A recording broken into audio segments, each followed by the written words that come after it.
আপনারা সূরা আর রহমান পড়বেন। রহমান নামটা অনেক ব্যাপক দয়াময়ের নাম, তার মানে আল্লাহ পাক মার্সিফুল, মোস্ট মার্সিফুল।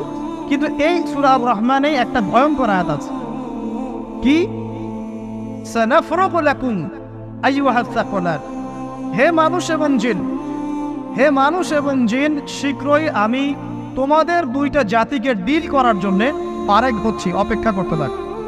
মানে আল্লাহ পাক কুল্লু ইয়াউমিন হুয়া ফি শাআন, মানে আল্লাহ পাক কি করেন, সব সময় তার কাজে ব্যস্ত আছেন।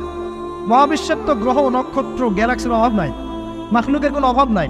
আল্লাহ পাক প্রত্যেকটা মুহূর্তেই তার কাজে ব্যস্ত আছে, তার কাজে শানে ব্যস্ত আছে। কিন্তু এই ব্যস্ততা থেকে ফারেক হবেন কাদের জন্যে?